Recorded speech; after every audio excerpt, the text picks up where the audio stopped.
잘 벌고 잘 살자. 안녕하세요. 굿모닝 팍스 인베스테이너 진행을 맡은 이세란, 김수민입니다. 네, 어느새 오늘 10월 15일이잖아요. 10월의 중반을 딱 맞이하고 있는데 정말 이제 올해가 얼마 남지 않았다라는 생각이 드는 것 같습니다. 우리 수민 씨, 올해 지나보면서 가장 기억에 남는 이벤트가 있다면 어떤 건가요? 또 올해를 돌아보자 하면은 제일 기억에 남는 게 아무래도 이렇게 굿모닝 인베로 우리 시청자 여러분들께 인사를 드리는 게 아닌가 싶은데요. 우리 세란 씨랑 주원 씨랑 경제 이슈들 가지고 이야기 나눴던 게 또 올해 가장 중요한 이벤트지 않나 싶습니다. 맞습니다. 사실 여러분 처음 제 모습 기억할지 모르겠지만 제가 처음에는 그냥 느낌 가는 대로 약간 이름 이쁜 거 아니면 막 사람들 많이 사는 거 같은 거 이렇게 구매를 해가지고 제가 종목 백화점 담당이었거든요. 하지만 올해 이렇게 팍스 인베스테이너를 통해서 경제를 알아가기 때문에 오히려 조금 더 매수에 신중하게 되고 조심하게 되는 것 같습니다. 하지만 우리가 수익을 내려면 매수를 꼭 해야 되잖아요. 그렇기 때문에 좋은 정보를 많이 획득하는 것이 가장 중요할 것 같습니다. 네, 맞습니다. 저희가 정말 좋은 변화를 이끌어드리고 있는데 저희가 그런 의미에서 수익 낼 수 있는 알찬 코너들로 오늘도 준비를 해왔습니다. 국내 증시부터 미국 증시, 그리고 생활 속의 경제 이야기부터 우리 시장 이끌어주고 있는 핫 이슈들까지 준비를 해왔는데요. 오늘도 그 시간들 정말 빼놓지 않고 즐겨주셨으면 좋겠다는 생각이 듭니다. 또 우리 시장 알기 위해서 빼놓을 수 없는 코너, 국내 증시 브리핑으로 오늘 시간 시작해볼까요? 네, 좋습니다. 우리 어제장은 코스피와 코스닥 희비가 엇갈렸던 하루였습니다. 지난주 삼성전자의 실적 쇼크로 하락 마감했던 코스피, 미국과 중국 증시 호조 덕에 반등하면서 전장보다 1.02% 오른 2,623.29로 거래를 마쳤습니다. 삼성전자의 저가 매수세가 유입되면서 6만 전자를 회복한 데다 금융주와 인공지능 반도체 섹터가 강세를 보이면서 지수를 이끌어줬는데요. 외국인과 기관이 각각 789억 원, 3,246억 원 순매수하면서 지수 이끌어줬고요. 개인은 4,400억 원 매도 우위를 보였습니다. 이날 코스피는 반도체주와 금융주 중심으로 상승 압력을 받는 흐름을 보였습니다. 금융주는 미국 JP모건과 웰스파고의 호실적에 3분기 실적 기대감이 반영되면서 외국인 매수세가 유입됐고요. 엔비디아의 블랙윌 칩 1년 분량 매진 소식에 우리 AI 반도체 종목 일제히 상승했습니다. 삼성전자도 외국인 투자자의 저가 매수세에 힘입어 우리 상승해줬습니다. 시가총액 상위 종목 중 삼성전자가 3거래일 만에 6만 전자 회복했고요. SK하이닉스와 한미반도체 각각 0.81%, 3.65% 오르는 등 반도체주 일제히 상승했습니다. 금융주 중 KB금융과 메리츠 금융지주는 사상 최고가를 경신했고요. 신한지주, 하나금융지주 등도 함께 상승하는 모습 보여줬습니다. 내달 예정된 기업가치 재고 ETF 상장과 중장기적으로 지속되는 밸류업 공시, 그리고 주주환원 기대감도 반영된 것으로 보입니다. 반면 로보택시 실망감에 따른 테슬라 급락에 실망 매물이 출회되면서 LG에너지솔루션, 삼성 SDI, LG화학 등이 일제히 하락하는 모습 보여줬습니다. 그럼 다음으로 우리 코스닥 살펴보겠습니다. 코스닥 지수는 전장보다 0.09% 하락한 770.26으로 장을 마쳤는데요. 코스닥 시장에서 외국인과 기관이 각각 508억 원, 440억 원 순매도했으며 개인은 1,072억 원 매수 우위를 보였습니다. 코스닥 시장 시가총액 상위 종목 중 반도체 섹터는 상승한 반면 2차 전지와 바이오 섹터가 하락하면서 혼조세를 보였는데요. 역시나 테슬라 급락의 영향으로 에코프로 BM, 에코프로, 2차 전지주 하락했고요. 알테오젠, HLB, 리가캠 바이오 등 바이오주들 일제히 하락했습니다. 반면 클래시스, 휴젤, 리노공업, 레인보우 로보틱스 등은 상승했습니다. 반면 한강효과의 예스24가 2거래일째 가격 제한폭까지 치솟으며 전거래일 대비 29.94% 오른 8,290원에 거래를 마쳤고요. 아동도서 출판하는 예림당도 18.86% 상승하는 모습 보여줬습니다. 이렇게 희비가 엇갈렸던 코스피와 코스닥, 살펴봤는데요. 그럼 바로 우리 전날 미국장은 어땠나요? 네, 간밤 미국 증시도 준비를 해왔습니다. 3대 지수부터 볼 텐데요. 오늘 다우지수는 0.47% 상승하면서 43,065.22에 마감했고요. S&P 500 지수 역시 0.77% 오르면서 5,859.85로 장을 마쳤습니다. 나스닥 지수 역시 0.87% 상승하면서 18,502.69에 거래를 마쳤습니다. 세 지수가 연이어서 빨간불을 켜는 모습들을 보여주고 있는 상황인데요.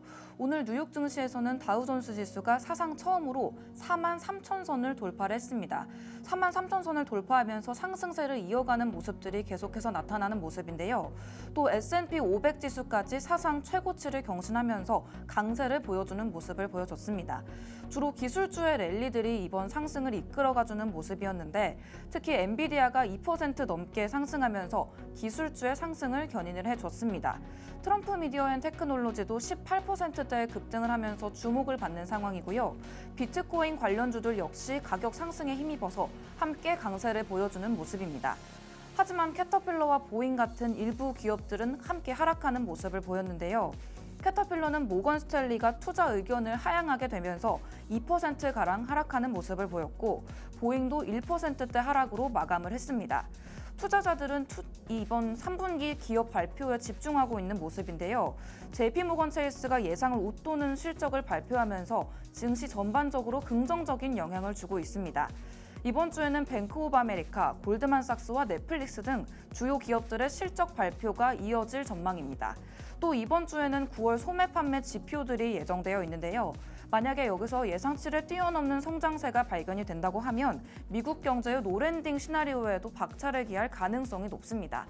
오늘 이렇게 국내 증시부터 미국 증시까지 간단하게 우리 시장을 알아봤는데요. 우리 시장이 이렇게 흘러가는 데에는 분명한 이유가 있을 것 같습니다. 우리 시장 뜨겁게 이끌어주고 있는 핫이슈, 오늘은 또 어떤 소식이 준비되어 있나요? 네, 오늘 세란버핏의 핫이슈는요. 더본코리아 상장 수요 예측입니다. 정말 요즘 고물가를 몸소 체감하시는 분들 많을 것 같은데 네. 우리 수미 씨 최근에 외식 하신 적 있나요? 일단 어제 제가 네. 나가서 저녁으로 닭도리탕 먹고 왔거든요. 닭볶음탕 요즘 물가가 굉장히 비싸서 먹기가 힘든데 친구랑 먹으면서 맛있는 저녁을 보냈습니다. 얼마 정도 나왔나요? 둘이에서 4만 원 넘게 나왔는데 한 2만 원이 넘어가게 되니까 사실 한 끼 식사로는 좀 비싸다는 생각도 드는 것 같습니다. 네, 맞습니다. 저도 어제 이 핫이슈를 준비하면서 정말 상반된 기사를 봤는데요. 비빔밥이 12,000원을 넘어간다. 그래서 외식하시기 두렵다라는 기사와 함께 우리 요즘 흑백 요리사 열풍으로 다시 우리 외식업계가 뜨겁게 주목받고 있다. 이런 상반된 기사를 봤습니다.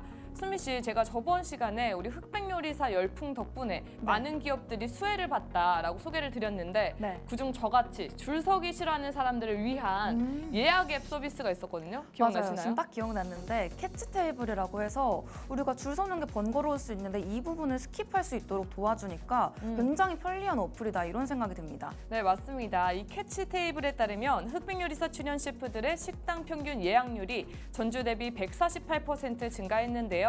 최대 4,937.5% 증가율을 보이는 곳도 있었다고 합니다. 뿐만 아니라 이러한 외식 열풍은 출연 셰프들의 식당뿐만 아니라 모든 외식업계까지 번지면서 고물가 시대에도 외식을 하려는 사람들이 늘어났다고 하는데요. 경기 침체 상황의 장기화와 고물가가 침체되고 있던 외식업계에 이런 훈풍이 정말 단기적으로 그치지 않도록 우리 외식업계는 외식 문화 및 맛과 서비스 개선에 힘을 다하겠다라는 입장을 밝히고 있습니다. 이 훈풍을 또 제대로 맞으면서 제2의 전성기를 보내고 계신 분이 있거든요. 누군지 아시겠나요? 지금 전성기 하니까 딱 생각난 분이 있는데 최근에 흑백 요리사로 굉장히 이름을 알리고 계신 분이죠. 누구예요? 성공했어요. 맛있어요. 백종원이에요. 백종원 아닌가요? 똑같아요. 네, 단연 우리 백종원 더본코리아 대표가 제2의 전성기를 맞지 않았나 싶은데요. 거대한 외식 그룹을 성공시킨 사업 수완, 그리고 우리 흑백 요리사에서 남이 먹던 음식도 막 먹던 우리 수수왕, 거기뿐만 아니라 정말 우리나라 유일의 미쉐린 3스타 셰프 안성재와 비교해도 손색 없는 전문성까지 갖췄기 때문에 우리 영상 속 백종원의 모습은 정말 흠잡을 데가 없었습니다. 이런 백종원 대표의 더본코리아는 오는 11월 상장을 목표로 18일부터 24일까지 기관 투자자 대상 수요 예측에 나선다고 합니다. 이번 상장은 신주 발행 방식으로 구주 매출이 없어 투자자들은 기업 성장에 집중할 수 있다는 점에서 호의를 표하고 있는데요. 더본코리아는 지난 몇 년간 급격한 매출 증가를 이뤄내면서 상장 후에도 지속적인 실적 개선으로 이어질 것인가라는 우려도 나오고 있긴 합니다. 더본코리아는 이번 상장을 통해 자금을 확보해서 국내외로 브랜드를 확장하겠다라는 목표를 밝혔습니다. 이렇게 꾸준한 실적 성장세를 보이고 상장 후 확보한 자금으로 우리 신규 브랜드 개발과 인수합병을 통해 좀 더 사업을 키우겠다라는 목표를 밝히고 있었는데요. 이렇게 하면 더본코리아의 정말 밝은 미래 기대되지 않나요? 그렇다면 더본코리아 상장에는 밝은 면만 존재할까요? 현 시점에서 어떠한 우려점들이 있는지는 잠시 후 세란버핏의 돋보기 퀴즈에서 소개해드리도록 하겠습니다. 저의 핫이슈는 이렇게 마치도록 하고요. 우리 수민 씨는 어떤 이슈 준비해 주셨나요? 네, 오늘 두 번째로 준비된 핫이슈는 금리 인하입니다. 금리 인하가 오늘의 핫이슈인 이유가 바로 내수 회복 기대 덕분인데요. 한국은행이 3년 만에 통화 정책을 긴축에서 완화로 전환을 했습니다. 이렇게 되면서 내수 회복에 대한 기대감도 커지고 있는 상황인데요. 기준금리 인하가 그동안 고금리로 인해서 어려움을 겪던 가계 그리고 소상공인과 기업들에게도 이 숨통을 트여줄 수 있는 긍정적인 조치로 보이고 있습니다. 하지만 그럼에도 불구하고 그 효과가 바로 나타나지는 않을 것이라는 우려도 있는 상황인데요.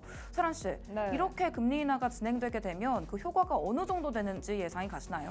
저 사실 아직 대출 같은 걸 받아보지 않아가지고 고금리도 잠깐 체감을 못해서 이 인하를 한다면 뭐 부담은 덜 것 같은데 어느 정도인지는 예상을 못할 것 같아요. 네, 그 규모가 생각보다 컸습니다. 이번 0.25%포인트의 금리 인하로 인해서 가계 대출자의 연간 이자 부담이 약 3조 원 줄어들었다고 하는데요. 자영업자들의 이자 부담 역시 약 1조 7천억 원 감소할 예정이라고 합니다. 이는 가계와 소상공인의 소비 여력을 조금씩 높여줄 수 있는 긍정적인 요소로 기능을 할 것으로 보입니다. 특히 이번에 이뤄졌던 금리 인하가 이 내수 침체가 길어지는 과정 속에서 나왔던 조치로 해석이 됐는데요. 최근 9개 분기 연속해서 감소했던 소매 판매액 지수, 그리고 가구 흑자액이 감소했던 부분들이 이 경제 회복을 촉구하는 배경이 되어줬습니다. 전문가들은 이 고금리가 주요 원인이었던 내수 부진이 이번 조치로 인해서 회복 국면으로 접어들지 않을까 이런 기대감을 내놓고 있는 상황입니다. 그렇다면 세란 씨가 만약 기업이라면 이런 상황이 어떻게 나갈 것 같으세요?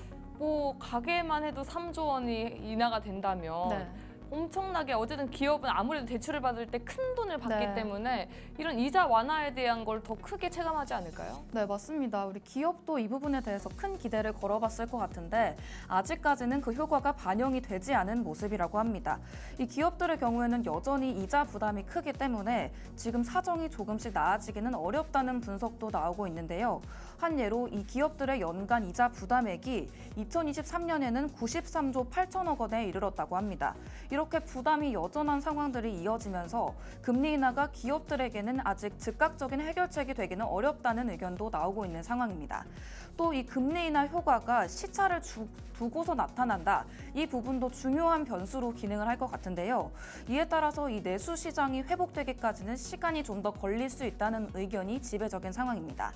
그동안에는 정부의 취약계층 지원이 이 재정 정책까지 뒷받침되어야 한다. 이런 의견들이 많았는데 이번 조치로 인해서 그 필요성이 더욱더 강조되고 있습니다. 이 금리 인하 폭이 크지 않기 때문에 내수 회복에 미치는 영향 또한 제한적일 수 있다는 의견도 많은데요.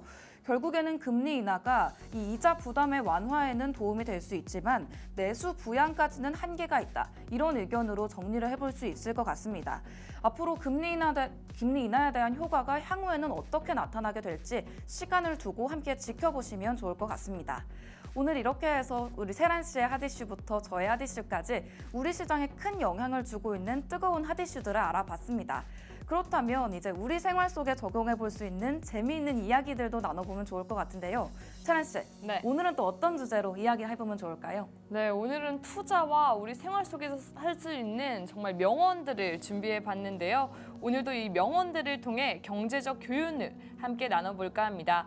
오늘 준비한 첫 번째 명언, 가장 높은 수익률은 지식에 투자하는 것이다 입니다. 이건 워렌 버핏이 한 말인데요. 워렌 버핏은 투자 대가로 유명하잖아요. 그는 언제나 지식이야말로 최고의 투자다라고 강조했습니다. 아무래도 이렇게 지식이 중요하다고 말하시는 분들이 투자 대가인 분들이 많은 것 같은데요. 우리가 돈을 투자하는 것도 물론 중요하겠지만 네. 우리가 지금 투자하는 돈들을 어떻게 불려나갈지 이 부분에 대한 지식이 없다면 이 투자가 어렵게 느껴질 가능성이 높은 것 같습니다.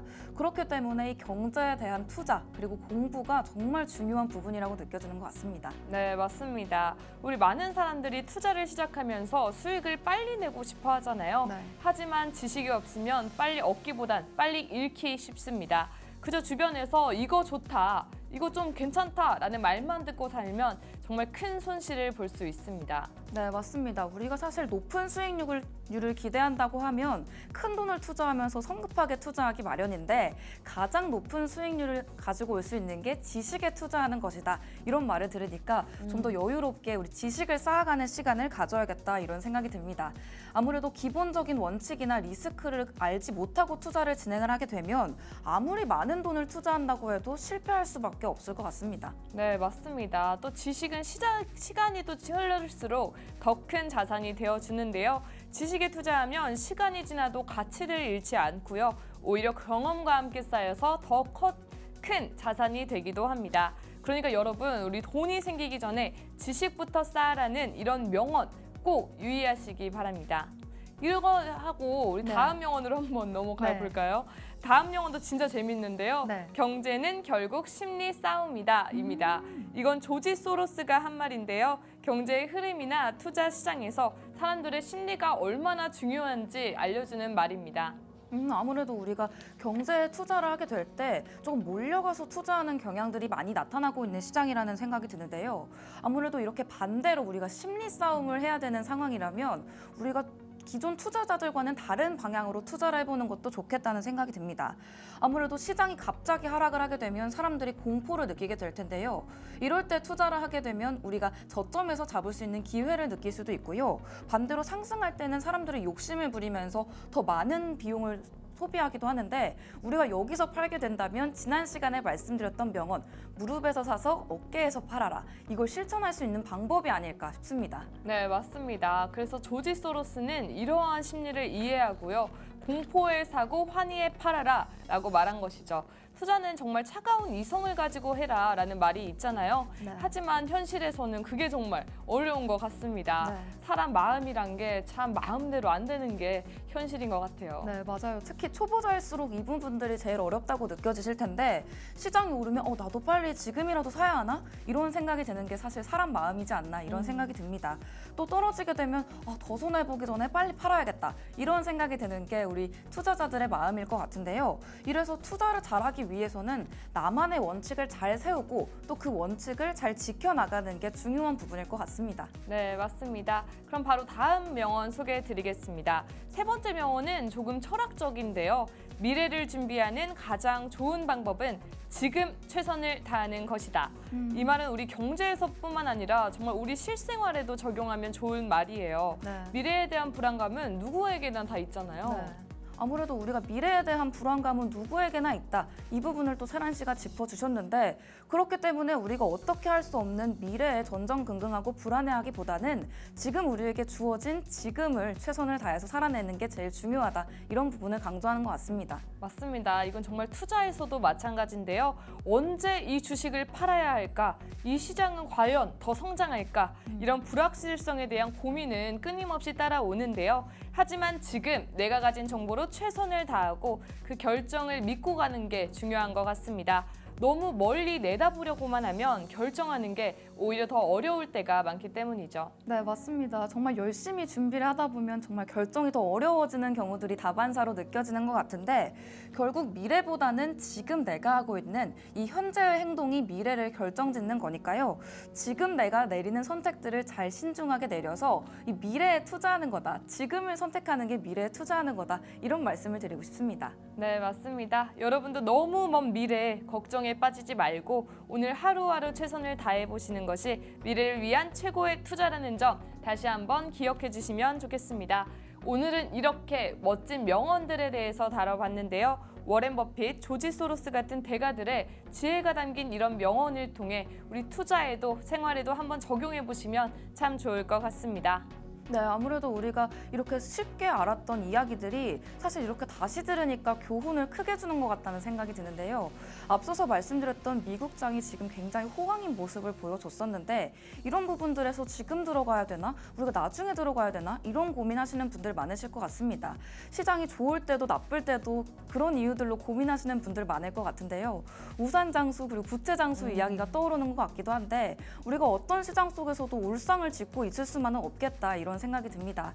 그렇기 때문에 저희가 오늘 전해드렸던 생활 속의 경제 이야기 그리고 좋은 명언들을 통해서 우리가 이 내용들을 마음에 새기고 현재에서 좀 행복을 찾아보면 좋겠다 이런 생각이 드는 것 같습니다. 네, 아무래도 현재에서 행복을 느끼려면 또 많은 정보 얻어 가셔야 되잖아요. 네. 저희 멘토가 또 준비하고 있습니다. 저희가 오프닝에서 저희가 정말 경제를 좀 알았다. 바로 그 멘토님 덕분인데요. 여러분도 멘토를 한번 갖고 싶다. 나도 좀 장브리핑부터 다양한 정보를 얻고 싶다 하시는 분들께서는 하단 QR코드를 통해 팍스 통신망 입장하셔서 그 정보들 꼭 챙겨가시기 바랍니다. 또 저희를 영상으로 만나볼 수 있는 공간도 존재하잖아요. 네, 맞습니다. 텍스트로 하는 공부 조금 쉬어가고 싶다 하시는 분들이 계시면 팍스탁 유튜브 채널로 들어오시면 좋을 것 같은데요. 지금 바로 검색창에 팍스탁 세 글자 치고 들어오시면 저희가 정보 전달해드렸던 것들을 다시 만나보실 수가 있습니다. 이 채널에서 재밌는 정보들도 많이 전달해드리고 있으니까요. 아직 구독하지 않으신 분이 계시다면 구독, 좋아요, 알림 설정까지 부탁드리고 싶습니다. 또 저희가 이렇게 텍스트부터 영상까지 공부할 수 있는 자료들 많이 안내드리고 있는데요. 2부에서도 이렇게 알찬 자료들이 기다리고 있습니다. 이 시간들 놓치면 정말 후회하실 거라는 생각이 드는 만큼 저희는 지체하지 않고 2부에서 만나 뵙도록 하겠습니다. 그럼 그때까지 채널 고정!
네, 안녕하세요. 세란버핏의 돋보기 퀴즈 시간입니다.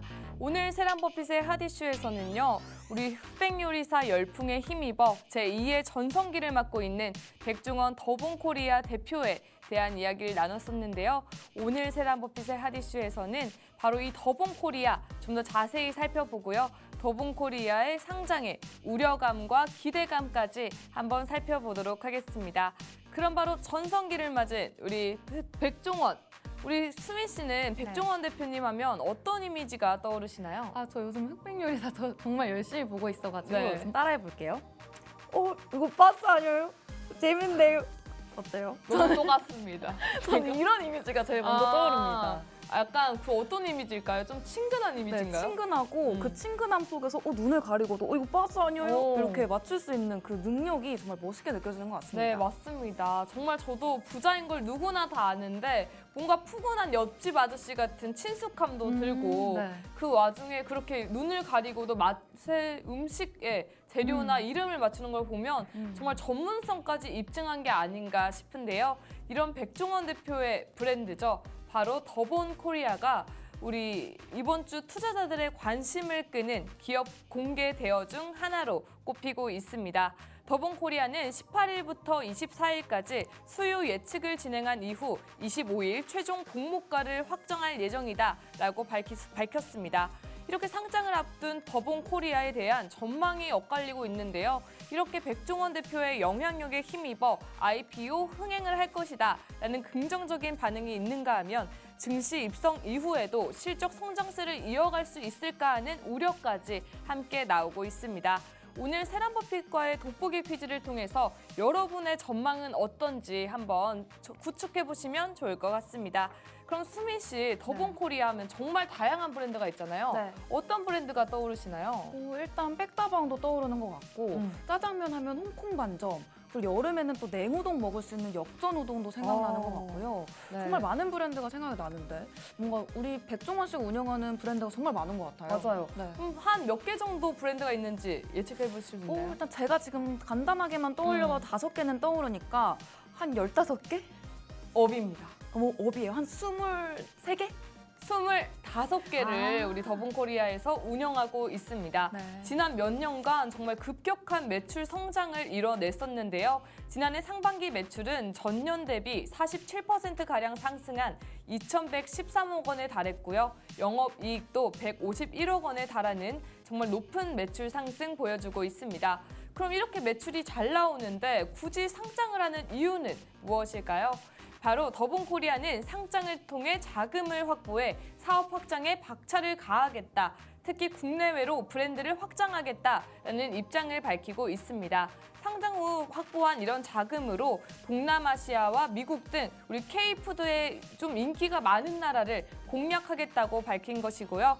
또한 신규 브랜드를 개발하거나 기술 투자 등에 더욱 투자하겠다라고 밝혔습니다. 나아가 푸드테크와의 협력을 통해서 우리 이제는 프랜차이즈 사업을 넘어 종합식품 기업으로 나아가겠다는 전망까지 보여주고 있는데요. 또한 상장 이후에 기업의 투명성을 강조해서 소비자들의 신뢰도도 상승시킬 수 있습니다. 이렇게 백종원 대표는 대중적 인지도 외에도 신뢰도까지 있어서 이렇게 상장을 하면 더욱더 긍정적인 것으로 보인다라는 전망까지 나오고 있는데요. 이렇게 더본 코리아 상장을 통한 성장 가능성 그리고 사업 확장성에 대한 기대감 함께 살펴보셨다면 다음은 우려감 함께 나눠보도록 하겠습니다. 그럼 우리 수민 씨 정말 더본 코리아에 다양한 브랜드가 존재한다라고 말씀드렸는데 그중 가장 큰 매출을 달성하는 우리 캐시카우 뭘까요? 캐시카우라고 하면 우리가 정말 매일 먹는 제품에 있지 않을까 싶은데 네. 그런 의미에서 백다방이 아닐까요? 맞습니다. 바로 저렴한 가격과 다양한 메뉴로 인기가 많은 우리 백다방인데요. 하지만 이 백다방의 성공이 양날의 검일 수도 있다는 지적이 나오고 있습니다. 더본 코리아의 매출을 우리 백다방에 지나치게 의존하고 있기 때문인데요. 보시다시피 더본 코리아 매출의 37%를 우리 백다방이 차지하고 있습니다. 하지만 이렇게 저가 커피 시장에서 백다방의 입지는 다소 정말 굳세다라고 할 수는 없겠죠. 왜냐하면 계속해서 저가 커피 브랜드가 등장하고 있기 때문인데요. 실제로 우리 이 상황에서 또 뿐만 아니라 백다방이 37%라면 2위 홍콩 반점은 12%를 차지하고 있습니다. 이렇게 백다방과 홍콩 반점 두 브랜드가 매출의 50% 가까이 달한다는 것은 이 중에 하나만 삐끗하더라도 더본 코리아 기업 자체가 흔들릴 수 있다는 것을 의미할 수 있겠죠. 실제 저가 커피 경쟁 심화로 백다방의 시장 내 입지는 절대 안심할 수 있는 상황이 아닙니다. 홍콩 반점 역시 최근 가맹점 관리 문제 등으로 백종원 대표가 직접 나서기도 했었는데요. 이렇게 지나치게 매출을 두 가지 브랜드에 의존한다는 점이 우려점으로 꼽히고 있습니다. 다음으로 꼽히는 우려점은요, 바로 백종원 대표의 영향력입니다.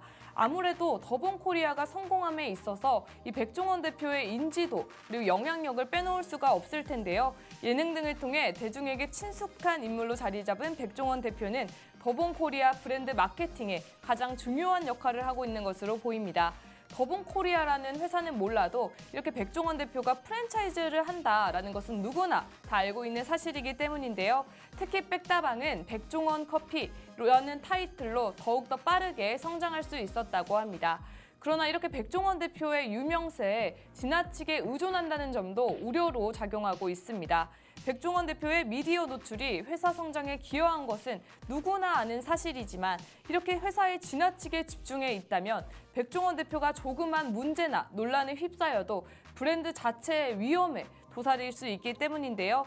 최근 발생한 가맹점주와의 그런 대립이 정말 그 극단적인 예로 꼽히고 있습니다. 이렇게 백종원 대표가 전면에 나서서 반박을 하면서 일방적인 비판 여론이 다소 가라앉는 것을 볼 수 있는데요. 이는 백종원 대표가 나서지 않았다면 더 큰 문제로 번질 수 있었다라는 우려로 작용하고 있습니다. 즉, 백종원 대표 자신의 이미지가 기업 성공에 지나치게 의존하고 있다는 점에서 기업의 지속 가능성에 대한 우려까지 나오고 있는 점입니다. 더불어 신규 브랜드 런칭에 있어서도 이 백종원 대표를 내세우지 않으면 성공할 수 있을까 하는 우려가 들기 때문에 브랜드 확장성에 있어서도 이렇게 불리하다라는 소리가 나오고 있습니다. 네, 이렇게 상장을 통해서 자금력을 확보하고 글로벌 시장 진출을 모색하려는 더본코리아. 외식 프랜차이즈에 정말 주목을 받고 있는데요. 왜냐하면 외식 프랜차이즈 산업 특성상 경제 환경의 변화에 정말 민감할 수 있기 때문입니다. 과거 많은 프랜차이즈 기업들이 상장 후 상장을 이어가지 못하거나 폐지를 하는 경우가 많았기 때문인데요. 또한 정말 소비자 트렌드가 빠르게 변하잖아요. 우리 수미 씨, 소비자 트렌드 하면 어떤 음식이 떠오르나요? 또 아무래도 우리가 쉽게 먹을 수 있는 음식들 좋아하다 보니까 네. 롤링 파스타 이런 브랜드가 떠오르는 것 같기도 한데 그 파스타가 흔히 비싼 음식이라고 알고 있었는데 저렴하게 먹을 수 있는 거 이런 가성비 음식 쪽으로 움직이는 것도 또 소비자 트렌드다 이런 생각이 드는 것 같습니다. 네, 저는 약간 요아정, 이렇게 약간 벌집 아이스크림 네. 이렇게 소비자들이 정말 급격하게 좋아해서 막 많아졌다가 네. 갑자기 그 인기가 또 빠르게 식잖아요. 그러다 맞아요. 보니까 이런 프랜차이즈가 앞으로 계속해서 똑같은 높은 성장률을 낼 것이다 라는 기대감이 다소 떨어지는 것 같기도 합니다. 네. 이런 벌집 아이스크림 이런 거 많이 드셨나요? 벌집 아이스크림 저는 오히려 유행하기 전에 많이 아, 먹었었는데 진짜요? 또 막상 유행하니까 너무 비싼 것 같기도 하고 먹기 싫거나 그런 경향이 있더라고요. 이것도 맞아요. 또 소비자 트렌드가 될 수도 있을 것 그쵸, 같은데 그쵸. 정말 빨리 변하는 것 같습니다. 나 이렇게 소비자 트렌드에 좀 반영되지 않고 꾸준히 사랑받는 건 마라탕밖에 없지 않나 싶은데요. 네. 이렇게 소비자 트렌드가 정말 빠르게 변하는 것도 이 프랜차이즈, 외식업 프랜차이즈의 한계가 아닐까 싶습니다. 또한 이렇게 경제 상황에 따라서 수익성이 정말 크게 변동되는 점 또한 이런 프랜차이즈의 한계로 꼽히고 있는데요. 더본코리아는 이 같은 약점을 극복하고자 종합식품 기업으로 나아가겠다는 목표를 밝히고 있습니다. 하지만 아무리 상한가의 기쁜 나날이라도 힘든 점은 존재할 텐데요. 더본코리아의 연돈 볼카츠 사태는 여전히 지속되고 있습니다. 2022년 2월 가맹 사업을 시작한 연돈 볼카츠는 가맹 점수가 한때는 83개에 83개에 달했으나 2년이 지난 현재 60% 이상이 폐점하면서 34개 지점만이 운영하고 있습니다. 연돈 볼카츠 가맹 점주들은 더본코리아가 가맹 운영 계약 당시에 우리 매출을 허위 과장했다는 혐의로 공정거래위원회에 신고를 했고요. 공정위는 더본코리아 본사에 대한 현장 조사를 시행했습니다. 점주들은 가맹본부가 월 3천만 원 수준의 매출과 20% 수준의 수익률을 거둘 수 있을 것이다 라고 말했으나 가맹점 실제 가입 후에는 수익률이 정말 낮았다라고 반박하고 있는 것인데요. 전국 가맹점주 협의회에 따르면 더본코리아 브랜드 가맹점의 연평균 실질 매출액은 2010년 8억 7,593만 원에서 2023년 3억 8,689만 원으로 56% 감소했다라고 밝혔습니다. 반면 가맹본부의 매출액은 같은 기간 7배 늘었다고 말했는데요. 점주들의 수익이 절반 넘게 줄어드는 동안 본사의 매출은 7배가 늘었다라는 말을 통해서 나쁜 본사, 약한 점주라는 이미지가 씌워지는 듯 했지만 이때 나선 분이 있죠. 바로 우리 백종원 대표입니다. 백종원 대표는 자신의 유튜브 채널을 통해서 이 같은 지적에 전격적으로 반박했습니다. 점포당 매출이 줄어든 것은 초기에는 대형점을 위주로 이렇게 했다가 최근엔 소형 점포 수가 늘었기 때문이라면서 1평당 매출은 2010년 1,782만 원에서 2,350만 원으로 늘었다라고 해명했습니다. 또한 본사의 매출 증가에 대해서는 2010년 247개였던 가맹점 수가 2023년 2,785개로 점포 수가 11배 이상 늘어남에 따른 결과라고 풀이했습니다. 뿐만 아니라 영업이익률을 기존 10%에서 6.2%까지 낮췄다며 본사가 납품 가격을 저렴하게 유지해서 수익을 줄이고 가맹점과 상생 경영을 하고 있다라고 풀이했습니다. 이러한 연돈 볼카츠 사태의 일부 가맹점주와 또한 우리 더본코리아 본사에 대한 입장은 평행선을 달리고 있는데요. 이에 공정거래위원회의 조사 결과에 이목이 쏠리고 있습니다. 만약 이 같은 일이 민사소송으로 이어지면 백종원 대표의 이미지까지도 타격을 입을 수 있기 때문인데요. 오늘은 이렇게 더본코리아의 상장 수요 예측을 앞두고 더본코리아를 둘러싼 기대감과 우려감 함께 살펴보았는데요. 우리 어떤 동전이든 양면이 있듯이 백종원 대표의 유명세가 큰 호재가 되기도 아니면 큰 악재가 되기도 하는 것 같습니다. 하지만 이렇게 백종원 대표는 꾸준한 방송 활동을 하고 있기 때문에 이번에 이 흑백요리사 만약 상장 이후였다면 흑백요리사의 인기에 우리 더본코리아 아마 상승했지 않을까 이런 생각도 드는데요. 우리 수민 씨는 오늘 세란버핏의 돋보기 퀴즈 어떻게 들었는지 한번 얘기해 보실까요? 아무래도 이 더본코리아가 상장한다고 하면 우리 백종원 씨가 운영하는 브랜드니까 무조건적으로 긍정적일 것이다 이런 생각도 했었던 것 같은데 오늘 세란 씨가 알려주는 내용들을 살펴보니까 정말 동전의 양면처럼 우리가 알고 가야 하는 부분이 많다 이런 생각이 드는 것 같습니다. 또 이 부분에 위험성도 있을 수 있으니까요. 이런 부분에서 관심 있으신 분들은 이런 리스크까지도 가져가시면서 관리를 하면서 접근해야겠다 이런 생각을 하는 것 같습니다. 네, 사실 아까 말씀드렸던 것처럼 외식업 프랜차이즈의 상장 이전에부터 계속 이렇게 해왔는데요. 여전히 거래되고 있는 것은 우리 교촌밖에 없다라는 말이 나올 정도로 한계가 분명히 존재한다고 합니다. 하지만 이 백종원 대표는 그러한 한계를 거듭하고 이겨내겠다라는 목표를 가지고 있긴 하는데요. 이렇게 우리 백종원 대표 그리고 더본코리아 여러분 상장을 앞두고 정말 잘 모든 정보들 확인해 보시면 좋을 것 같습니다. 우리 일반 청약은 28일과 29일 양일간 진행된다고 하니까요. 기대감, 우려감 모두 잘 활용해 보시면서 투자에 참고해 보시면 좋을 것 같습니다. 이렇게 오늘 세란버핏의 돋보기 퀴즈는 마치도록 하고요. 바로 이어서 우리 수민 씨의 수민이 시간이 준비되어 있으니까요. 그때까지 채널 고정!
경제 공부도 재밌게 매일매일 새롭고 재미있는 주제로 우리 시청자 여러분들을 찾아뵙고 있는 김수민입니다.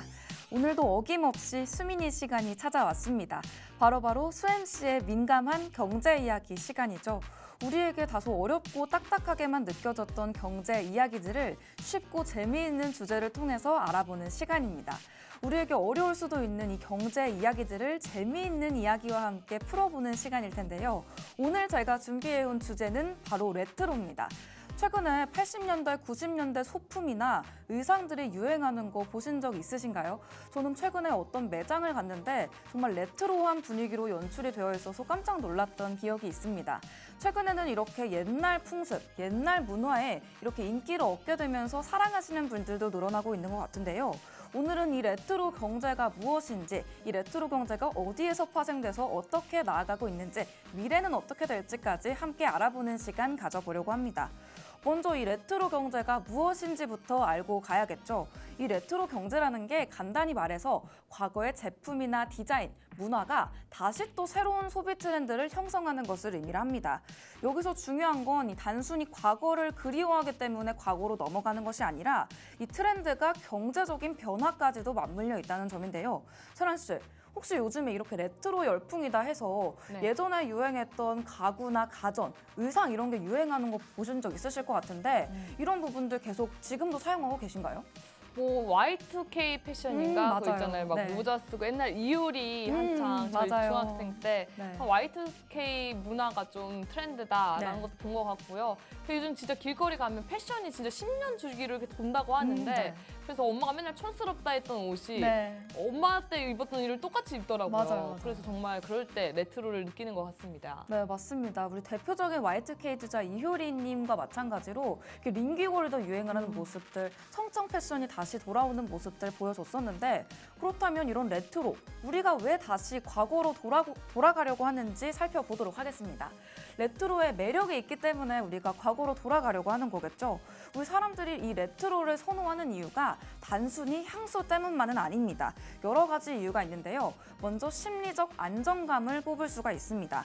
우리가 정말 이 세상 빠르게 변화하고 있다. 앞서서도 계속 말씀을 드렸었는데 이렇게 빠르게 변화하는 세상들 속에서 천천히 돌아가는 우리 레트로, 우리 과거로 돌아가게 된다면 예전에 느꼈던 여유로움을 다시 느낄 수 있을 것이라는 마음에서 심리적 안정감이 반영된다. 이런 말씀을 드릴 수 있을 것 같습니다. 지금은 정말 디지털 기술부터 정보까지 넘쳐나는 시대인데 그런 의미에서 이 많은 사람들이 레트로 제품에 대한 향수를 느끼고 있지 않나 이런 생각이 드는데요. 과거의 간단하고 직관적인 경험들이 최근에는 매력으로 느껴지지 않나 이런 생각이 듭니다. 다음으로 두 번째는 유니크함과 차별성입니다. 우리 Y2K도 그렇고 예전과는 다른 문화를 가지고 오는 게 차별성으로 느껴지는 것 같은데요. 우리 젊은 세대가 우리 기존의 문화와는 다른 모습들을 가져가는 걸 또 매력으로 느끼고 있기 때문에 요즘 사람들이 가지고 있는 최신 제품보다는 아무나 가지고 있지 않은 레트로 제품에 대한 매력을 크게 느끼고 있다고 합니다. 그래서 복고풍의 아날로그 제품, 예전에 유행했던 빈티지 제품들까지 많은 사랑을 받고 있다고 하는데요. 한정판 레트로 운동화, 그리고 오래된 디자인의 LP 등등이 정말 높은 값으로 거래가 되고 있기도 하다고 합니다. 이런 제품들이 인기를 끌고 있는 만큼 우리 세란 씨에게 한번 여쭤보고 싶은데 이렇게 남들과는 다른 아이템 갖고 싶다 이렇게 생각하신 적 있으세요? 저는 약간 그런 거 있잖아요. 내가 좋아하는 취향과 남들이 선호하는 게 있다면 전 제가 좋아하는 취향을 택하는 오, 편이어가지고 그래서 사실 Y2K가 막 유행한다고 하는데 네. 제 스타일은 아니어서 오. 아직 한 번도 입어보지 못했습니다. 아 정말요? 네. 이 빈티지가 유행하고 있는데 이 빈티지의 유행을 거스르고 있는 우리 자기만의 유행을 선도하는 우리 세란 씨가 그 말씀을 해주셨는데 사실 이 Y2K라는 게 정말 변주가 많습니다. 그래서 이렇게 청청 패션도 있을 수가 있고요. 이 Y2K에서 또 우리만의 감각을 섞어서 새롭게 연출하시는 이 세란 씨처럼 자기만의 유행을 만들어 가시는 분들도 많다고 하는데요. 세 번째가 새로운 세대의 호기심입니다. 이런 호기심들이 또 트렌드에 반영이 되게 되면서 새로운 유행으로, 새로운 경제 현상으로 이어지고 있는 건데요. 이 레트로가 과거를 기억하는 사람들뿐만 아니라 경험하지 못한 세대에게도 매력적입니다. 2000년대 이후에 태어난 사람들은 이 8, 90년대에 유행했던 스타일이나 이런 유행들을 모르기 마련인데요. 그래서 그들에게 이런 레트로가 새롭고 신선한 경험이 될 수가 있겠습니다. 그 과거의 제품들을 받아들이는 게 복고로 받아들이는 게 아니라요. 아예 새로운 트렌드다, 새롭게 나타난 유행이다 이렇게 받아들이는 경우가 늘어나고 있다는 겁니다. 이렇게 세 가지의 심리적이고 문화적인 요인들이 합쳐지게 되면서 이 레트로 열풍의 매력으로 이어지고 있는 상황인데요. 그렇다면 이 레트로 트렌드가 어떤 구체적인 사례로 이어지고 있는지 예를 들어서 또 설명해 드리려고 합니다. 또 폴라로이드 카메라, 턴테이블을 또 예시로 가져와 봤는데 이렇게 옛날 방식의 아날로그 전자 제품들도 인기를 끌고 있다고 합니다.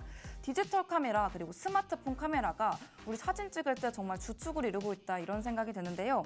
즉석 사진을 찍을 수 있는 아날로그 방식이 우리 MZ세대에게는 정말 매력적으로 다가가고 있다고 합니다.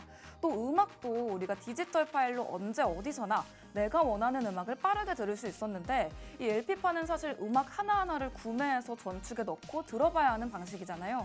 그렇기 때문에 이런 아날로그적인 방식들이 또 매력적으로 다가가고 있다고 합니다. 저도 요즘에 이렇게 아날로그 제품들 한번 써보고 싶다 이런 생각이 들었었는데 저도 모르게 이 레트로 열풍에 스며들고 있지 않았나 이런 생각이 드는 것 같습니다. 또 레트로 게임도 정말 큰 인기를 끌고 있다고 하는데요. 80년대, 90년대에 인기를 끌었던 슈퍼마리오, 그리고 젤다의 전설 같은 고전 게임들이 리마스터되면서 인기를 끌고 있다고 합니다. 이렇게 가전제품부터 패션, 게임까지 다양한 산업에서 레트로 열풍이 불고 있는 상황입니다. 그렇다면 이 레트로 경제가 우리 경제 시장에 미치는 영향은 어떻게 될까요? 레트로 트렌드가 단순히 과거를 회귀하는 것뿐만 아니라 새로운 경제 트렌드를 만들어내고 있다. 이런 말씀들을 드렸는데요. 말 그대로 새로운 소비 시장을 만들어내고 있습니다. 예를 들어서 옛날 디자인을 복원할 수도 있겠고요. 아날로그 방식의 제품들을 다시 만들어내는 트렌드도 운영을 하고 있습니다. 이 기존 디지털 시장에 나오던 제품과는 다르게 다른 틈새 시장을 만들어내고 있다. 이게 바로 디지털 열풍을 넘어선 아날로그 열풍, 레트로 경제다. 이렇게 말씀을 드릴 수 있을 것 같은데요. 최근에는 더불어서 빈티지 시장까지도 성장을 하고 있다고 합니다. 과거에 출시됐던 제품들이 시간이 지나고 나서 그 가치를 발휘하는 건데요. 그 가치가 희소성이 생기면서 더욱더 높아지고 있는 상황이기 때문에 이 빈티지 시장에서도 이 레트로 열풍의 수혜를 톡톡히 보고 있다고 합니다. 특히 명품 의류부터 가전제품, 클래식카까지 중고 시장에서는 이 희소성 때문에 어마어마한 가격으로 거래가 되고 있기도 하다고 합니다. 세란 씨도 이렇게 빈티지 제품 구매해 보신 적 있으신가요? 저는 옷은 아니더라도 약간 네. 옛날 막 자개나 옛날 막 손거울 이런 걸 구매해봤었는데 네. 제가 최근에 행사를 진행을 했었는데 네. 아무래도 이 빈티지가 저희나 아니면 어머니 세대들은 약간 추억을 되살려주고 맞아요. 애들은 또 새로운 거다 보니까 네. 그런 빈티지 제품 시장 같은 걸 많이 열더라고요. 맞아요. 그래서 거기서 예쁜 손거울 하나 샀습니다. 이렇게 레트로 제품이 정말 우리 전 세대를 아우르는 제품으로서 우리 어린 분들부터 노인분들까지 레트로에 정말 빠질 수밖에 없지 않나 이런 생각이 드는데요. 이렇게 레트로 제품을 재사용할 수도 있고 옛날 제품을 복원하는 이런 트렌드들이 계속해서 나오게 되면서 지속 가능한 소비로까지 이어지고 있다고 합니다. 과거의 물건을 재활용하거나 다시 사용하는 게 자연스럽게 자원의 낭비를 줄일 수도 있겠고요. 친환경적인 소비 패턴을 만들 수도 있습니다. 앞서서 세란 씨가 말씀해 주셨듯이 이런 구제 시장, 빈티지 시장에서 나만 아는 제품들 보물찾기 하는 매력이 또 있잖아요. 이런 부분들이 지속 가능한 경제로까지 이어진다고 하니까 이 레트로 경제가 가져오는 이점이 정말 많다. 이런 생각이 드는 것 같습니다. 이 레트로 트렌드라는 것 자체가 환경을 생각하는 에코 소비와도 연관이 되어 있다고 하니까요. 나만의 유행을 만드는 게 환경도 생각하는 점 정말 많은 장점을 가지고 있지 않나 이런 생각이 듭니다. 과거의 트렌드와 현대적 감각이 만나서 다양한 분야로 확장될 수 있는 게 레트로 경제의 미래일 텐데요. 이렇게 다양한 산업의 정말 확장을 이어갈 수 있는 게 레트로 경제일 수밖에 없다. 이런 말씀을 드릴 수 있는 게 인테리어부터 자동차, 그리고 패션과 소품까지 이 레트로라는 게 정말 많은 분야에 걸쳐져 있습니다. 앞으로 우리가 정말 많은 레트로 제품을 만나볼 수 있을 것 같은데 우리 세란 씨는 앞으로 이 레트로 경제가 발전을 하면서 어떤 제품 한번 만나보고 싶으세요?